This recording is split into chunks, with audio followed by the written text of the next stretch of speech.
बच्चों एजियोट्रोप से स्टार्ट करते हैं। जियोट्रोप कौन से होते थे गाइस? जियोट्रोप वो होते थे जहां पे तुम्हारा, हम क्या कहते थे, सॉल्यूट है, सॉल्वेंट है, सॉल्यूशन में जब वो वेपर फेज में गए तो वेपर फेज में the vapour phase is more rich in the volatile component. मतलब लेट अस से सॉल्यूट तुम्हारा वोलेटाइल ज्यादा है, तो जो तुम्हारी सॉल्यूट की कंसंट्रेशन लिक्विड फेज में थी उससे ज्यादा कंसंट्रेशन सॉल्यूट की किसमें होगी गाइस? वेपर फेज में। रिलेटिव कंसंट्रेशन की बात कर रहे हैं, क्योंकि सॉल्यूट इज मोर वोलेटाइल तो उसकी कंसंट्रेशन वेपर फेज में ज्यादा है एज कंपेयर टू उसकी concentration in the liquid phase. Clear है? एजियोट्रोप क्या होते हैं उसे समझो। They are non ideal solutions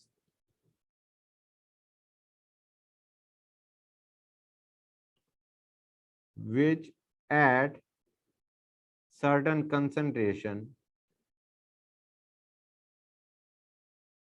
form azeotropes। Non ideal solutions किसी पर्टिकुलर कंसंट्रेशन पे एजियोट्रोप बनाते हैं। ठीक है guys? At a particular concentration. और उनकी प्रॉपर्टी क्या होती है guys? They have same composition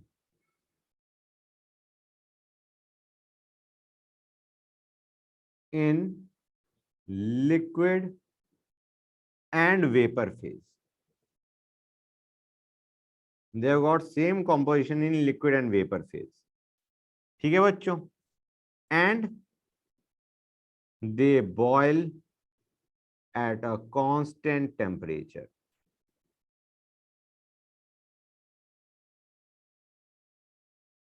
Okay guys? अब इसको समझो, what do you mean by same composition in liquid and vapour phase. इसका मतलब ये है कि at the boiling point,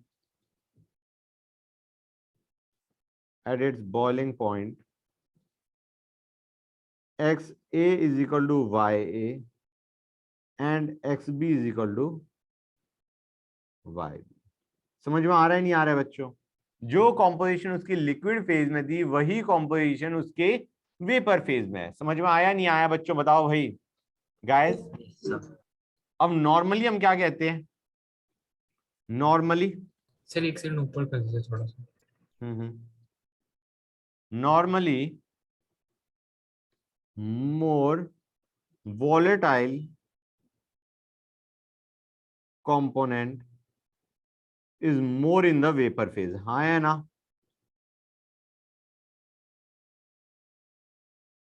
right? और वही वेपर्स को हम क्या करते हैं? कंडेंस करते हैं टू गिव अस डिस्टिलेट। हाँ है ना? उन्हीं वेपर्स को हम कंडेंस करते हैं टू गिव अस डिस्टिलेट। तो normally the more volatile component is in more amount in the distillate. हाँ है ना? जो तुम्हारा वेपर्स को कंडेंस करके जो डिस्टिलेट बना उसमें मोर वोलेटाइल कंपोनेंट के अमाउंट ज्यादा होगी। Clear guys? लेकिन इसमें क्या है? दे हैव गॉट सेम कॉम्पोजिशन। जो कॉम्पोजिशन लिक्विड फेज में वही कॉम्पोजिशन वेपर फेज में। जो हमारा ये जो तरीका था, ये जो स्टेटमेंट है, ये statement is the reason for distillation. ये जो मैंने स्टेटमेंट लिखी है, दिस इज द रीजन कि हम डिस्टिलेशन करते हैं ताकि तुम्हारा मोर वोलेटाइल कंपोनेंट सेपरेट हो सके फ्रॉम लेस वोलेटाइल कंपोनेंट। समझे या नहीं समझे guys? That is the reason we distil, so that we get the more volatile component in a separate, you know, separate कर दिया हमने उन दोनों को, मोर वोलेटाइल और लेस वोलेटाइल कंपोनेंट को। और अगर हमारे पास ऐसा हो जाता है कि तुम्हारा लिक्विड फेज में भी वही तुम्हारी, यू नो, लिक्विड फेज में और वेपर फेज में सेम कॉम्पोजिशन है, you have got same composition in liquid and vapour phase, तो यार डिस्टिलेशन का कोई फायदा ही नहीं होगा। हाँ या ना? मतलब जो लिक्विड में था, जो तुम्हारे वेपर्स बने उनको जब तुमने देखा उसमें भी सेम कॉम्पोजिशन है तुम्हारी सॉल्यूट और सॉल्वेंट की। तो basically azeotropes cannot be, azeotropic mixture में जो सॉल्यूट और सॉल्वेंट है they can not be separated by distillation. समझ में आ रहा है नहीं आ रहा है बच्चों? जो तुम्हारे एजियोट्रोपिक मिक्सचर हैं जो बन गए at a particular concentration of solute and solvent, now they can not be separated by distillation. Distillation will have no effect, क्योंकि तुम्हारे जो वेपर्स हैं जब कंडेंस होंगे तो they will have the same composition जो तुम्हारी ओरिजिनल सॉल्यूशन की थी। तो इसको मैं लिख देता हूं। क्योंकि इस रीजन के कारण there is no use of distillation. Distillation से तुम सेपरेट नहीं कर सकते एजियोट्रोपिक मिक्सचर को इनटू इट्स कॉन्स्टिट्यूएंट्स। समझ में आया या नहीं आया बच्चों? गाइस बच्चे Yes. बोल ही नहीं रहे। गुड। अब आते हैं टाइप्स ऑफ एजियोट्रोप्स पे। टाइप्स ऑफ एजियोट्रोप्स में हम इनको सेपरेट करेंगे on the basis of type of non ideal solution. दो तरह के नॉन आइडियल सॉल्यूशन होते नहीं होते हैं guys? Positive Yes. Deviation from Raoult's law and negative deviation from Raoult's law, हाँ या ना बच्चों? हाँ तो सर। उसके बेसिस पे एजियोट्रोप भी दो तरह के बनेंगे, minimum boiling azeotrope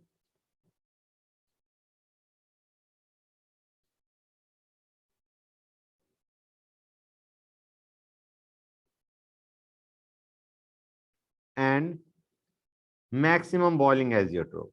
minimum boiling azeotrope तुम्हारा बनता है when you have got positive deviation from Raoult's law. Positive deviation के केस में you get minimum boiling azeotrope and maximum boiling azeotrope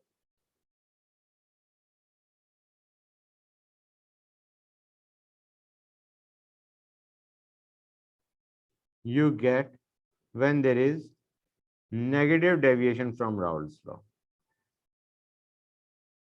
Okay guys, fact to learn है guys। अभी उसका देखते हैं, सबसे पहले देखते हैं maximum boiling azeotrope. Maximum boiling azeotrope,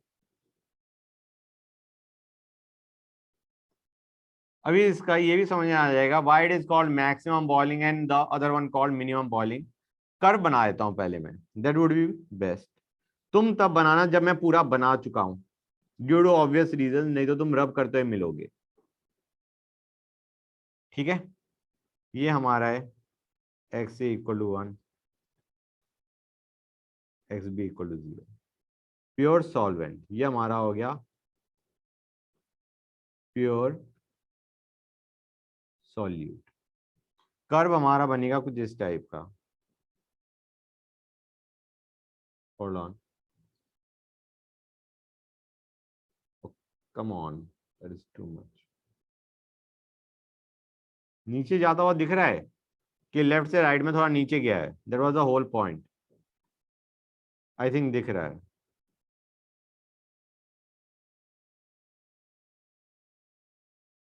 late me draw it again.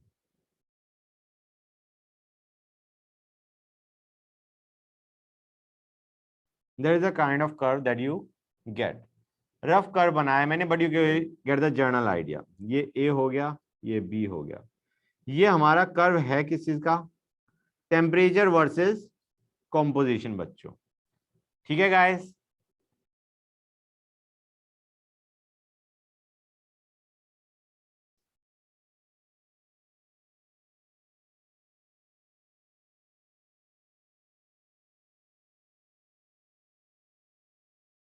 I think that's it बच्चों। अब देखो, ये हमारा है वेपर फेज का, ये हमारा है लिक्विड फेज। बच्चों अब देखो इसमें हो क्या रहा है, व्हाट इज द मतलब how to read this graph. बच्चों ध्यान से देखो, एक काम करते हैं, let me use a different pen.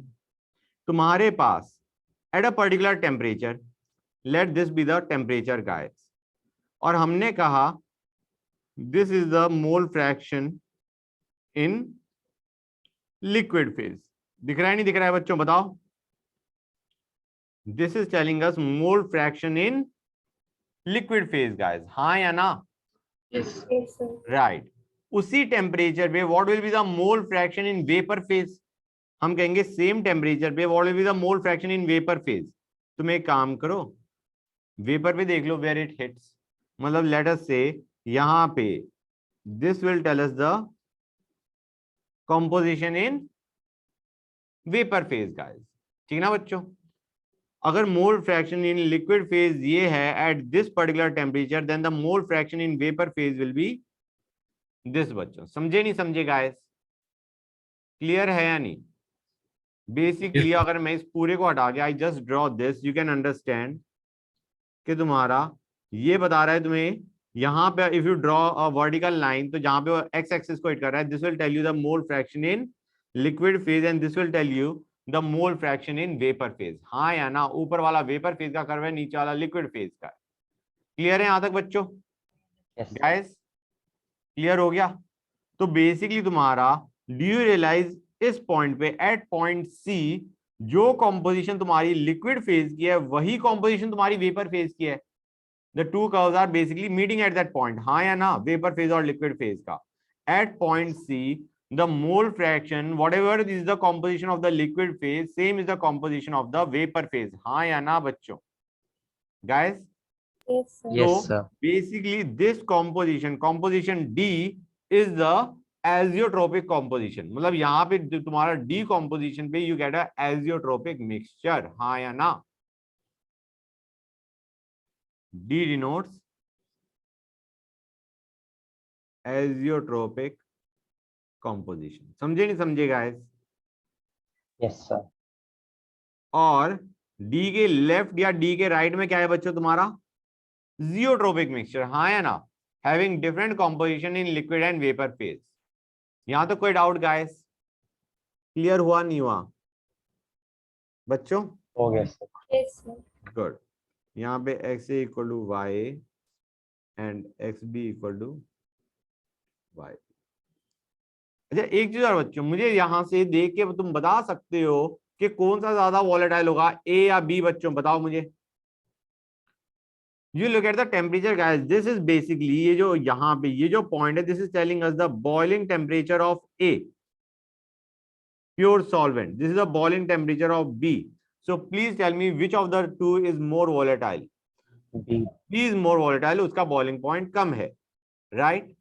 अब ये जो तुम्हारा C है, जो बेसिकली C पॉइंट पे जो तो decomposition आ रही है, D is the composition of the mixture at point C, जहां पे तुम्हारा mole fraction of liquid and vapour phase is same, तो वहां पे तुम्हारा डीकॉम्पोजिशन आ गई एजियोट्रोपिक। मैं ये पूछना चाह रहा हूं, डू यू रियलाइज गाइस कि तुम्हारा boiling point of this mixture जो तुम्हारा डीकॉम्पोजिशन पे आ रहा है उसका boiling point is maximum as compared to pure solvent and pure solute? हाँ या ना गाइस? मतलब जो एजियोट्रोपिक मिक्सचर है उसका boiling point is maximum as compared to you know तुम्हारा एनी अदर कॉम्पोजिशन, चाहे वो तुम्हारा प्योर सॉल्यूट सॉल्वेंट ही क्यों ना हो गाइस। तो हम कहेंगे boiling point of decomposition is greater than boiling point of pure A या प्योर बी। बच्चों क्लियर और नॉट गाइस? समझ गए? That is why we Yes. Call it maximum boiling azeotrope. हाँ या ना? गुड। अब एक काम करते हैं, प्रेशर का कर्व भी देखते हैं। प्रेशर के कर्व में भी मजा आएगा।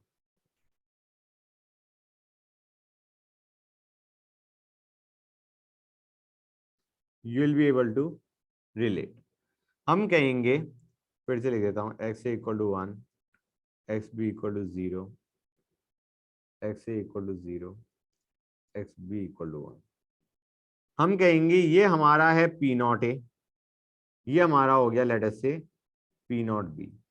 हमें पता है बी इज मोर वोलेटाइल, तो P not be will be greater than P not a. हाँ या ना? ये हमारा होता if the solution was ideal, right? Pressure total का कर्व ये बनता हमारा। हमने कहा आइडियल तो है ही नहीं, and you know it is a, इसमें तुम्हारा क्या हो रहा है, मैक्सिमम बॉइलिंग एजियोट्रोप का मतलब है negative deviation from Raoult's law. Basically pressure total का कर्व नीचे से जा रहा होगा, राइट? नीचे में देखो गाइस दो ऑप्शंस हैं, एक ये, इसमें एजियोट्रोप बना ही नहीं कहीं। एजियोट्रोप तब होगा जहां पे तुम्हारा ये मैक्सिमम बॉइलिंग एजियोट्रोप है, तो वेपर प्रेशर में एक मिनिमम आना चाहिए, मिनिमा। समझ में आ रहा है नहीं आ रहा है गाइस? अगर तुम्हारा बॉइलिंग में मैक्सिमा आ रहा है जो कि तुम्हें ऊपर दिख रहा है, तो यहाँ पे you will get a minima at the same composition D. तो तुम्हारा ये कर्व ऐसे जाएगा रफली। समझ में आ रहा है नहीं आ रहा है बच्चों? This is the curve that you will have for P total and you can automatically relate कि ये पॉइंट कौन सा होगा बच्चों। This will be point D guys. समझ में आ रहा है नहीं आ रहा है बच्चों? यहाँ पे मैं ये भी लिख देता हूं कि P naught B is greater than P naught A as TA is greater than TB। Good evening बेटा, बड़ी जल्दी आ गए। अरे वो तो मैं समझ गया, लेकिन आया करो ना टाइम पे। चलो गाइस, जहां तक समझ में आया नहीं आया बच्चों, बताओ भाई गाइस। हाँ सर। गुड। अब आते हैं, we are done with this point. D में हमें पता है ये तुम्हारा एजियोट्रोपिक मिक्सचर को बता रहा है, x A equal to y and x B equal to y. एक काम करते हैं, एक एग्जांपल देखते हैं। There is a azeotrope formed when you have got 80% weight by weight HCl in water. Okay, and it boils at 110 degrees Celsius. Now this is more than boiling point of pure HCl and pure water, guys. समझ में आ रहा है नहीं आ रहा है बच्चों? Guys clear है यहां तक? कोई डाउट? अरे हाँ ही बोल दो कि कोई डाउट नहीं। Yes sir. गुड। मिनिमम एक बार बॉइलिंग वो ग्राफ दिखा दो। अभी दिखाता हूँ बेटा।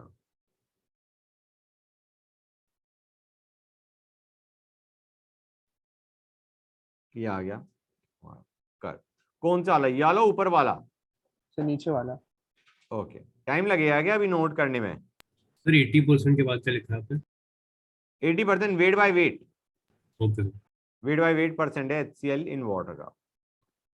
हाँ बेटा नोट कर लिया? टाइम लगेगा अभी? सर कर रहा हूँ। अच्छा, तो गाइस यहां तक तो कोई डाउट नहीं होगा अभी तक किसी भी बच्चे को। अब आएंगे हम मिनिमम बॉइलिंग एजियोट्रोप पे। मिनिमम बॉइलिंग जो कि तुम्हारा positive deviation from Raoult's law में ऑब्जर्व होता है। ठीक है गाइस, जरूरी नहीं है कि हर एक तुम्हारा शो करे। जब तुम्हारा मिनिमा आ रहा है प्रेशर में या मैक्सिमम आएगा प्रेशर में, then you will get a azeotrope.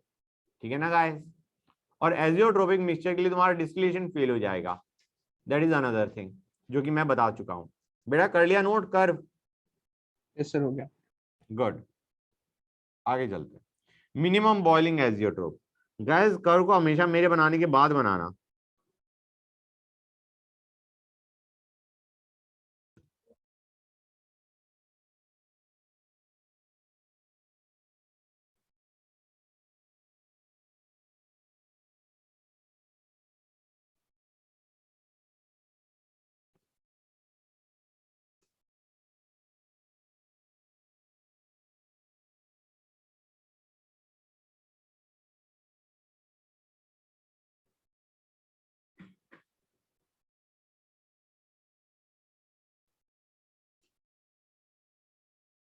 You get the general idea or not, guys?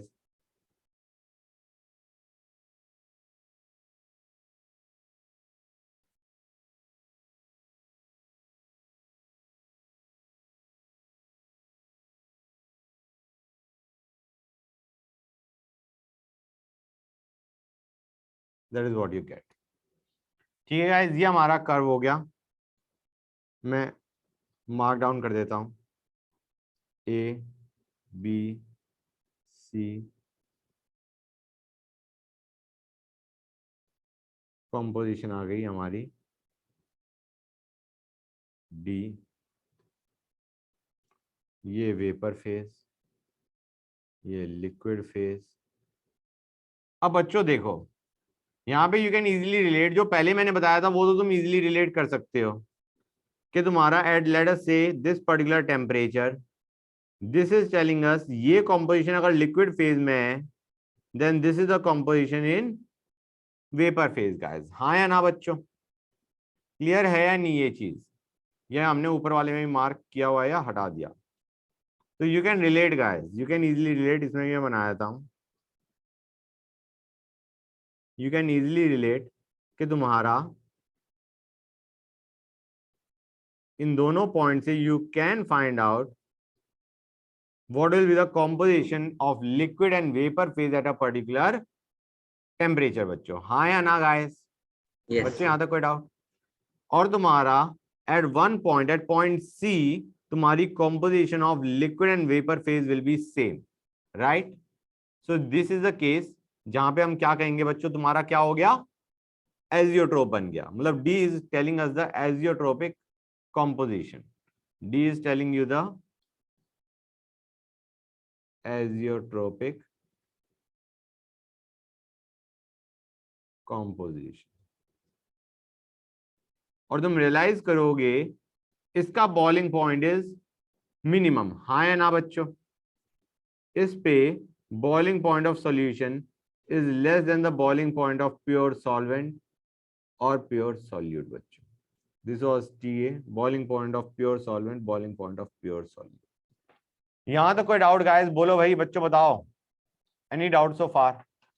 नहीं सर। बेटा ये जो तुम्हारा डी कॉम्पोजिशन पे बॉइलिंग पॉइंट ऑफ सॉल्यूशन है, इस कॉम्पोजिशन पे the boiling point of the solution, this azeotropic mixture, इसका बॉइलिंग पॉइंट इज मिनिमम।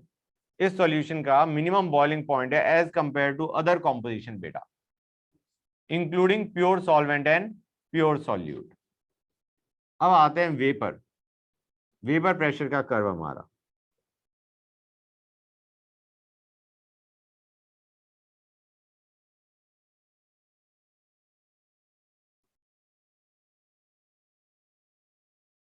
यहां पे हम कहेंगे x A 1, xB 0, यहाँ पे x A 0, xB 1।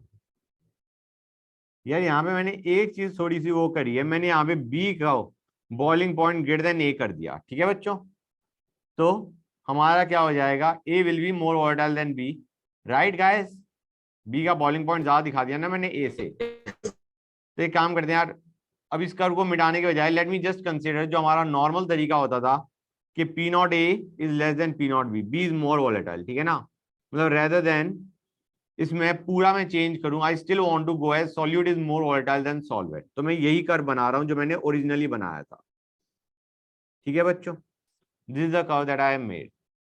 अब यहाँ पे ये हमारा जो मिनिमम बॉइलिंग एजियोट्रोप है, ये बनता है positive deviation from Raoult's law. मतलब तुम्हारा प्रेशर टोटल तुम्हारा P0 A और P0 B से के स्ट्रेट लाइन जो ज्वाइन कर रही है P0 A P0 B को, उससे ऊपर जाएगा, हाँ या ना बच्चों? PT will be something like this, it can be something like this or it can be something like this, हाँ या ना बच्चों? ये चीज क्लियर हुई या नहीं हुई गाइस, ये बताओ मुझे बच्चों, क्लियर हो गया नहीं हो गया? Yes sir. Right, this is what you are getting. तो हम कहेंगे ये जहां पे मैक्सिमम रीच कर गया, that represents the azeotropic composition, D denotes the azeotropic composition बच्चों, ठीक है गाइस? कोई डाउट नहीं यहां तक? अगर हमारा दूसरा कर्व होता, स्ट्रिक्टली इंक्रीजिंग होता, तो you would not have got any azeotropic composition for that particular solution, हाँ या ना? बच्चे बोल ही नहीं रहे। Yes sir. ओके,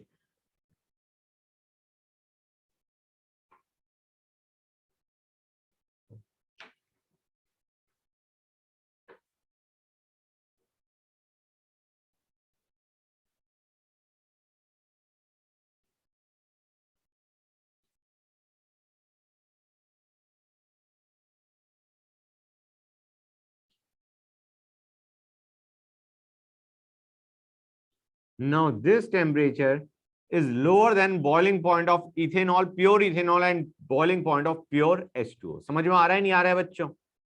ये तुम्हारा क्या आ गया गाइस, मिनिमम बॉइलिंग एजियोट्रोप। समझ रहे हो नहीं समझ रहे हो बच्चों? हाँ सर। Yes sir. एक और कर्व बनाते हैं, याद कर सको तो कर लो, क्योंकि तुम्हारा एनसीईआरटी में भी दे रखे हैं एजियोट्रोप का मिनिमम बॉइलिंग एजियोट्रोप।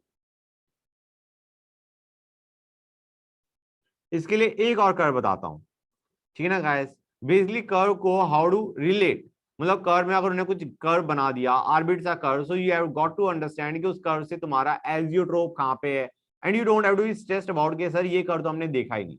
इसलिए मैं कर्व बना रहा हूं so that you don't get stressed by chance ये कर्व तुम्हारे एग्जाम में तुम्हें दिख जाए। सर एक बार एग्जांपल दिखा दीजिए। ग्राफ भी दिखा दो। ये वाला यस सर।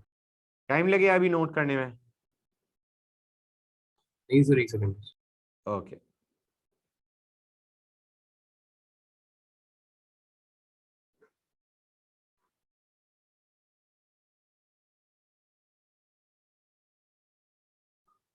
बच्चों, गाइस, हो गया तुम्हारा? Yes sir.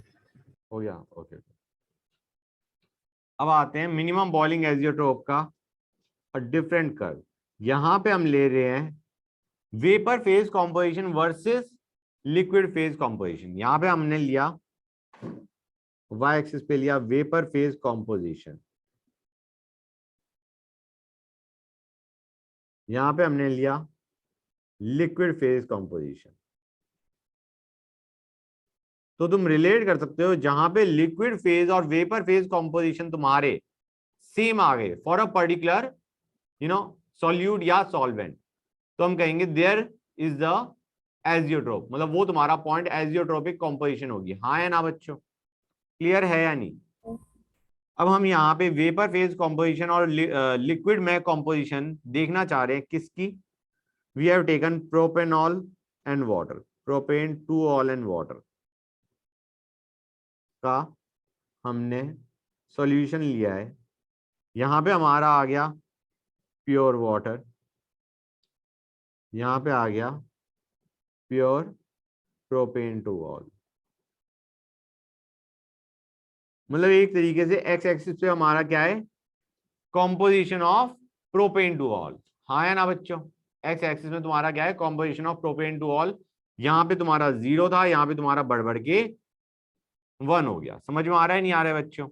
ये हमारा हो गया बेसिकली एक्स, और ये हमारा हो गया composition of propane two all in vapour phase. समझ में आ रहा है नहीं आ रहा है बच्चों? वाई एक्सिस में हमारे पास हो गया composition of propane two all in vapour phase, मतलब दोनों तरफ ही हमने प्रोपेन टू ऑल ही ले रखा है। एक उसका कॉम्पोजिशन इन लिक्विड फेज, एक उसका composition in vapour phase. Okay guys, ये देखो, ये हमारा हो गया y equal to x line. क्यों बना रहा हूं अभी पता चल जाएगा, hardly a minute.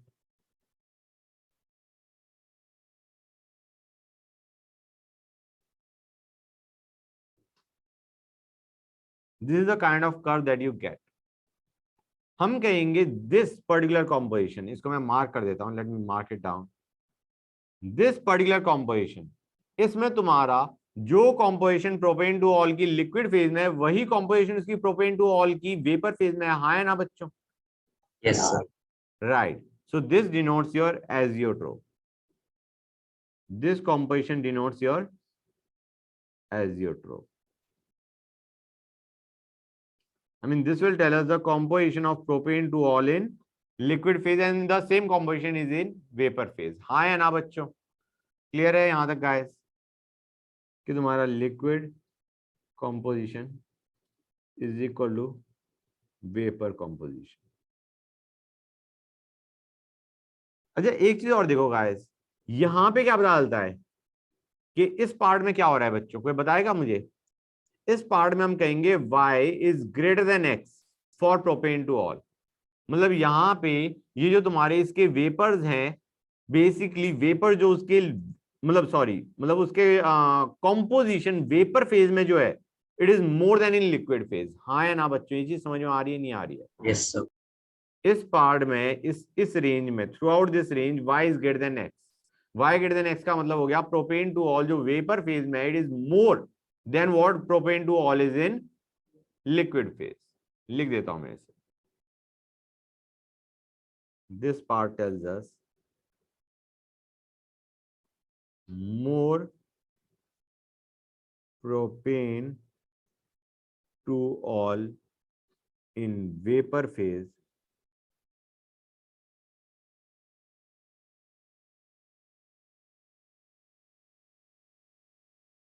than in liquid phase.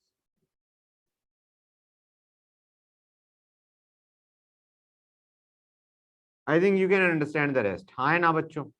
Guys, sir एक सेकंड में लिखना है, क्या हो गया? सर लिखना है। Okay, लिखिए। Guys, we are done with your azeotropes. Now will go on to a new topic बच्चों, ठीक है। We are done with the azeotrope part, now will go on to immiscible liquids बच्चों। Immiscible liquids कौन से होते हैं guys? Oil and क्योंकि water. तुम्हारे मिक्स नहीं होते, मिक्स नहीं होते मतलब they will form two separate layers, एक ऊपर है एक नीचे है। समझ में आ रहा है नहीं आ रहा है बच्चों? राइट, कर लिया नोट बेटा? Yes sir. गुड। तो अब आते हैं सेपरेशन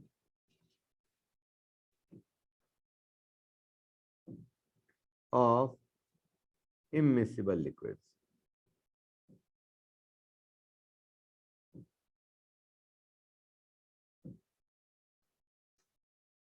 जिसका तरीका हमारा क्या आ गया? Steam distillation.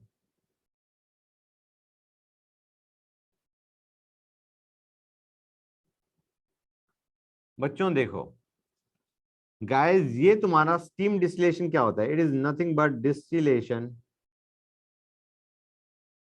कैरिड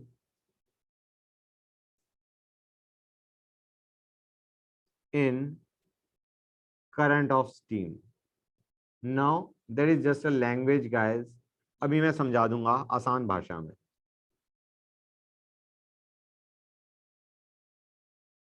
बच्चों हम क्या करते हैं, ये ज्यादातर पहली चीज, ये ज्यादातर किया जाता है ऑर्गेनिक कंपाउंड्स के लिए। तुम्हें पता है बच्चों ऑर्गेनिक कंपाउंड्स क्या होते हैं? मोस्टली मोस्टली तुम्हारे नॉन पोलर टाइप में आ गए, राइट। आई मीन बिग और जो तुम्हारा पोलर पार्ट है वो काफी कम होता है, ठीक है ना बच्चों, ऑर्गेनिक कंपाउंड में। तो they are not miscible in water, मतलब अगर तुम ऑर्गेनिक कंपाउंड को वाटर में डाल दोगे, वाटर एक लेयर फॉर्म कर देगा, और जो तुम्हारा ऑर्गेनिक कंपाउंड है that will form a separate layer. Normally तुम्हारा वाटर डेंस है तो वाटर नीचे और ऑर्गेनिक कंपाउंड ऊपर फ्लोट कर रहा है। तो हम क्या करते हैं गाइस, सपोजिंग तुम्हारे पास ऑर्गेनिक जो कंपाउंड है, ऑर्गेनिक जो तुम्हारा कंपोनेंट है, वो तुम्हारा किसी और ऑर्गेनिक कंपाउंड के साथ प्रेजेंट है इन अ कंटेनर। मतलब you have got to organic compound, let us से एक मान के चलते हैं organic compound A and impurities. What do you want is we want to separate that organic compound A from the impurities. समझ में आ रहा है नहीं आ रहा है बच्चों? impurities भी लिक्विड और ऑर्गेनिक कंपाउंड भी लिक्विड, हमें उन्हें सेपरेट करना है। हमें पता है कि जो ऑर्गेनिक कंपाउंड है उसका तुम्हारा boiling point is different than that of the impurities। तो हम क्या करते हैं, अभी तुम ये मत सोचना कि सर हमने सिंपल हीटिंग क्यों नहीं कर दी, if they have got different boiling point why don't we simply heat it. उसका रीजन मैं बाद में बताता हूँ। अभी ये मान के चलो कि हमें उसे हीट करना है। हमने हीट कैसे किया? हमने उस सॉल्यूशन के थ्रू स्टीम पास करी, हमने स्टीम पास करी थ्रू द सॉल्यूशन। अब वो जो स्टीम है, स्टीम की वजह से लेट अस अज्यूम कि जो ऑर्गेनिक कंपाउंड था हमारा, compound A and the impurities were in the liquid, हमारा जो ऑर्गेनिक कंपाउंड ए है वो वेपर फेज में गया ड्यू टू दैट स्टीम। तुम्हारी हॉट स्टीम है, स्टीम जब पास करी गई सॉल्यूशन के थ्रू, तो तुम्हारा जो organic compound A है that went into vapor phase, but it went into vapor phase along with the steam guys। मतलब तुम्हारे पास vapor phase में दो चीजें आ गई, steam and the organic compound। Now when you condense them on the other side, what you have to understand is तुम्हारे पास दोनों चीजें present होंगी, water and the organic compound, and since they are immiscible they will form two different layers and they can be easily separated now। समझ में आ रहा है नहीं आ रहा है बच्चों? तो ऑर्गेनिक कंपाउंड को हमने डिफरेंट ऑर्गेनिक कंपाउंड से सेपरेट कर दिया बाय यूजिंग स्टीम डिस्टिलेशन। समझ में आया नहीं आया बच्चों? What we did. गुड। तो गाइस एक बार मैं कुछ लिख देता हूं, थोड़ा सा इंफॉर्मेशन, उसके बाद आई विल एक्सप्लेन अगेन कि why we use steam distillation. तो पहले मैं लिख दूं जो चीज लिखने की है। The technique, this technique rather is used for purification of organic liquids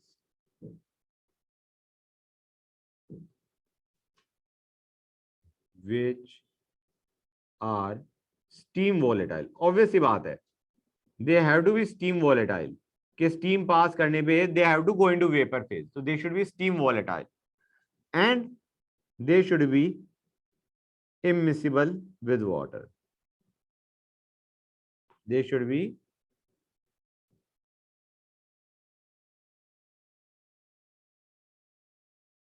water। example aniline।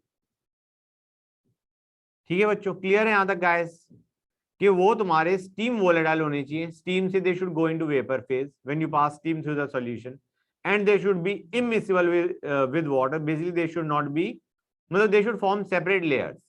ठीक है बच्चों, अब देखो क्या करेंगे, वही चीज जो मैंने बोली थी वही मैं लिखने आ रहा हूं।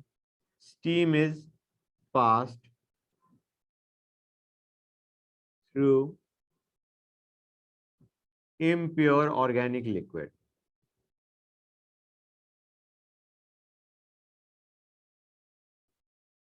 The vapors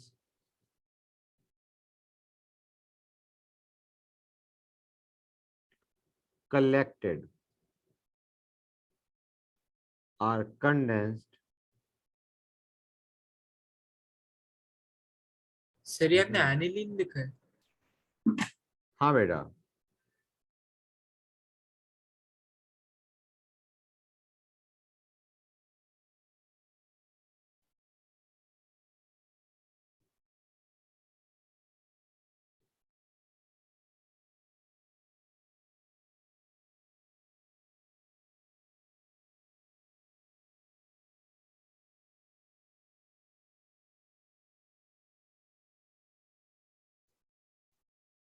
गाइस ये चीज समझ में आई नहीं आई जो मैंने लिखी है। स्टीम को हमने पास किया इम्प्योर ऑर्गेनिक लिक्विड के थ्रू, वेपर्स कलेक्ट हुए, उनको कंडेंस किया, पता चलेगा उसमें ऑर्गेनिक लिक्विड भी आ गई जब कंडेंस किया, and you have got water जो कि स्टीम से आ रहा था, and they will form separate layers and they can be easily separated. अब ये आता है गाइस कि why did we use steam.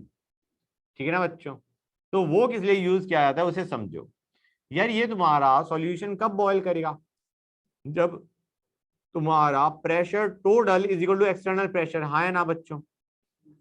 अब ये जो प्रेशर टोटल है किसकी वजह से है, it is due to steam plus pressure of that volatile liquid, हाँ या ना बच्चों।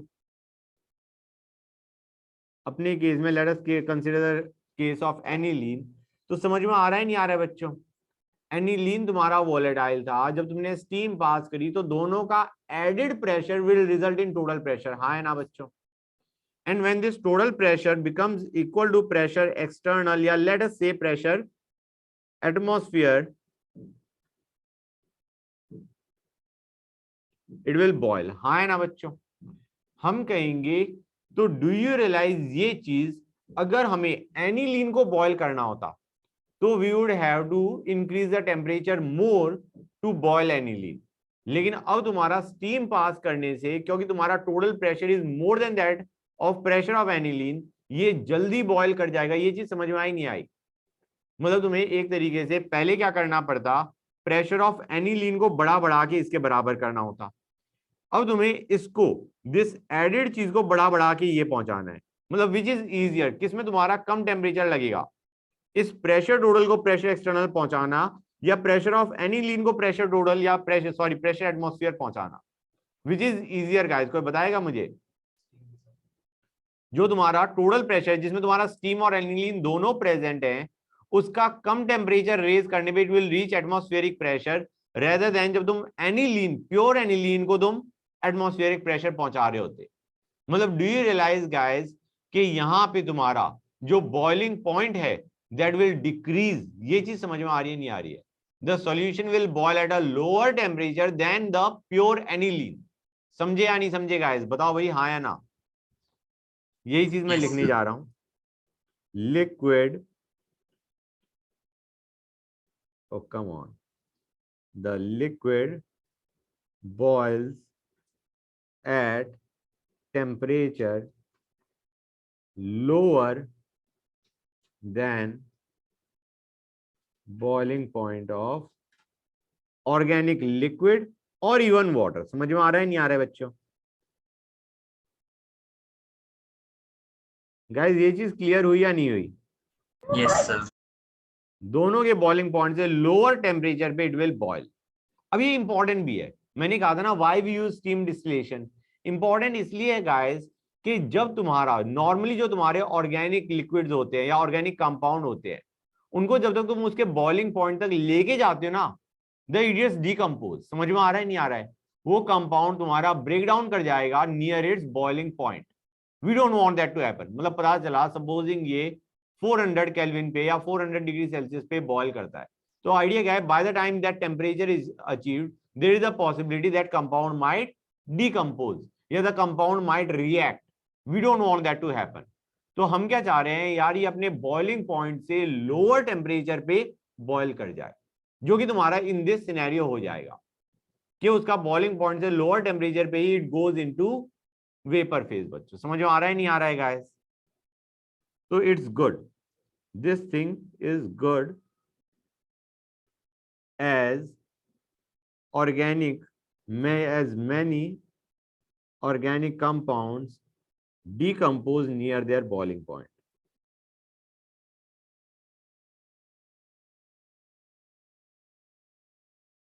समझ में आया नहीं आया बच्चों? गाइस यहां तक कोई doubt? This is your steam distillation. अच्छा गाइस एक चीज और, मतलब when you are doing this I would suggest, चलो वो भी मेरे को करवाना है, ये बाद में करवा दूंगा, कोई नहीं। मतलब आई वाज सेइंग समथिंग कि यार तुम उसको देख लेना, लेकिन जब मेरे को पढ़ाना है ये तो मैं पढ़ा दूंगा, ठीक है ना। Rather than you watching that video I would suggest कि तुम मेरे साथ ही पढ़ लेना। आगे चलते हैं guys, we are done with this part, we are done with immiscible liquids का जो तरीका था समझाने का वो मैंने सारा समझा दिया। There is something new that you have got to understand. New क्या है कि इमिसिबल लिक्विड्स बने, है ना, बने या नहीं बने गाइस? तुम्हारे दोनों चीजें गई वेपर फेज में, जो तुम्हारा स्टीम है and your organic liquid, and when we condensed it form that immiscible liquids की दो सेपरेट लेयर बना दी। What we want to know is कि तुम्हारा what is the amount of let us say water and the organic compound in the condensed liquid। समझ में आ रहा है नहीं आ रहा है बच्चों? हमें ये पता लगाना है कि जो तुम्हारा लिक्विड कंडेंस हुआ जिसमें तुम्हारी दो सेपरेट लेयर्स बन गई, उसमें what was the amount of organic compound and what was the amount of water guys. वो कैसे निकल के आएगा उसे समझो। डू यू रियलाइज बच्चों, जो प्रेशर होता है, pressure is directly proportional to number of moles, हाँ है ना? हमें अगर पता है what was the pressure of aniline, या let us say pressure of organic compound and the pressure of water above the solution, can we say उसी amount में you will have that your organic compound and water in the resulting condensed liquid, हाँ है ना बच्चों? जो तुम्हारा pressure है above the solution steam का और तुम्हारा ऑर्गेनिक कंपाउंड का, उसी रेशो में तुम्हारे ऑर्गेनिक कंपाउंड और वाटर बनेंगे व्हेन यू कंडेंस देम, हाँ या ना? गुड, वही चीज लिखने जा रहा हूं। What you are trying to see is relative amount of organic compound and water in distillate which is nothing but your condensed liquid. तो हम क्या कहेंगे, सिंपल हमारा एक वो है, pressure of organic compound by pressure of water will be equal to moles of organic compound in the distillate by moles of water in the distillate। बच्चों यहां तो कोई डाउट गाइस? बच्चों बोलो। नहीं sir. Good, I am writing down a question guys, तो then will solve it. क्या अभी नोट करे थे? अच्छा कर लो नोट बेटा। बच्चों हमें क्या रखा है, प्रेशर ऑफ 760 mm पे तुम्हारा मिक्सचर ऑफ नाइट्रोबेंजीन और वाटर बॉयल कर जाता है, ठीक है बच्चों? तो हमें दे रखा है एटमॉस्फेरिक प्रेशर पे वो बॉयल कर गया, जिसमें वेपर प्रेशर ऑफ वाटर कितना है, 733 mm। Vapour pressure of water 733 है, टोटल वेपर प्रेशर तुम्हारा 760 mm है। हमें पूछा गया है what is the proportion of water and nitrobenzene in the distillate. हम कहेंगे कोई दिक्कत ही नहीं है, सीधा फॉर्मूला लगाते हैं, moles of nitrobenzene by moles of water क्या हो जाएंगे बच्चों? It can be written as pressure of nitrobenzene above the liquid solution by pressure of water above the solution. Pressure of nitrobenzene कितना होगा अगर टोटल 760 है और वाटर का 733 है, राइट, माइनस करने पे कितना आएगा बच्चों, 27। तो 27 बाय 733, हाँ या ना बच्चों? यहाँ तो कोई डाउट गाइस? नहीं sir. This is the ratio guys, this is the proportion of water, अच्छा नाइट्रोबेंजीन टू वाटर, उन्होंने पूछा था वाटर टू नाइट्रोबेंजीन, नहीं वैसे उन्होंने वाटर एंड नाइट्रोबेंजीन पूछा, इट डजंट मैटर नाउ, ठीक है ना, टू पूछा होता तो I would have reverse the expression. अच्छा गाइस एक क्वेश्चन यहाँ पे, ये क्वेश्चन तुम्हारा है एक्चुअली सॉल्यूशंस का ना हो गया, स्टोइचियोमेट्री का हो जाएगा। I want to find out percentage by weight of nitrobenzene in distillate, जरा बताना बच्चों।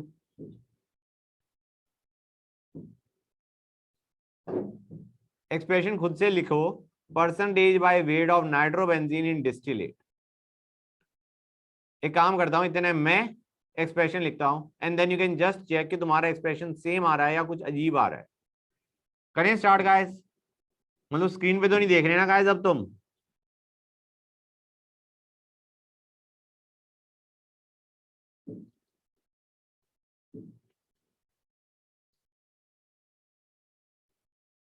एक्सप्रेशन चाहिए बच्चों मुझे, कहीं तुम कहोगे सर लाओ जी हमने सॉल्व कर दिया है, अब आप भी बताओ हमें आंसर।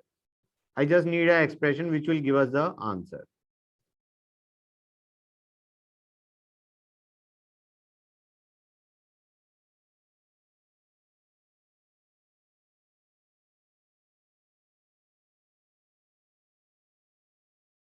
बच्चों हुआ नहीं हुआ? हो गया सर। Yes sir. एक्सप्रेशन यही आ रहा है जो मैंने बनाया है यस सर। भाई। हमें परसेंटेज वेट बाय वेट चाहिए, मतलब हमें चाहिए mass of nitrobenzene by total mass into 100। Mass of nitrobenzene हमने कहा मोल्स ऑफ नाइट्रोबेंजीन 27 मानो, वाटर के 733 मानो, तो this is the mass of nitrobenzene, this is the total mass of distillate into 100। हाँ या ना बच्चों बोलो guys? Yes sir. Good, we are done with this part. Let us go on to the new part of solutions which is your colligative properties बच्चों। Start करें उसे, कर लिया है note? Yes, sir. Good. Yes